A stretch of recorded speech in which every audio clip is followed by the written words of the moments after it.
Good afternoon, greetings. Daquan Lawrence here with Mr. Wells of the Daniels Initiative. We're here in Geneva, Switzerland at the 3rd Permanent Forum for People of African Descent. Firstly, Mr. Wells, I just want to thank you for your time because I know that you're a very busy man. I've been trying to catch up with you for the last 3 sessions, so again, it's a pleasure just to have your time and to pick your brain.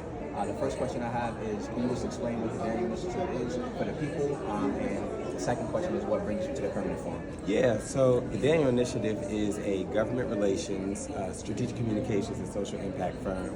Our mission is to help make sure that racial equity in the policy space is something where there is more equity, right? We don't have enough black people, directly impacted individuals, who are raising their voices in the policy space and really being able to speak on their own behalf and deliver for themselves. It's policy that hurts people, not just individuals. But when we say systemic, institutionalized, and structural racism, we're saying the way it's embedded in the system, and that's predominantly through public policy. Now, we were blessed to be able to attend the first session of the Permanent Forum of People of African Descent here in Geneva, Switzerland.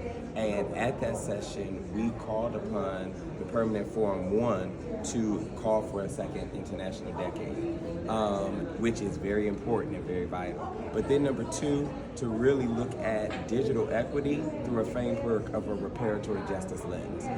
So we know digital equity, the digital era is here. It is not coming, it's here.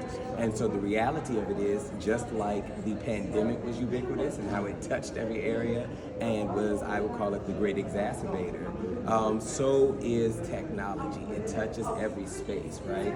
And so we're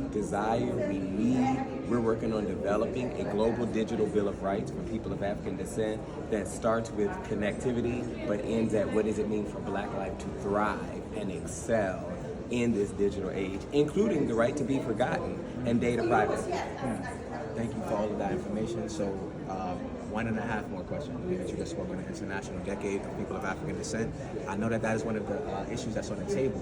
I don't know if it will be discussed tomorrow before we close, but 1, what do you think about the importance of a second International Decade? And then 2, why do you believe youth, Black youth in particular, need to pay attention to the work that the Daniel Initiative is doing and the Permanent Forum? Yeah, I think the reason we need an International Decade, first of all, the first one was important, but a lot of people didn't know it was happening, including a lot of Black youth, a lot of Black intellect, a lot of Black talent, people that needed to be in the room and forward thinking. But then we had a global pandemic. We lost 3 years, right? And so this second decade will allow us to use the existing anti-racist mechanisms that the UN has, and to bring civil society to the table and Black youth to be able to constructively say, in every space that Black life is, let's study it, and let's study it deeply to bring that data to derive policies that bring solutions. And I think we have a good chance. It's not a question of if we will have a second international decade as much as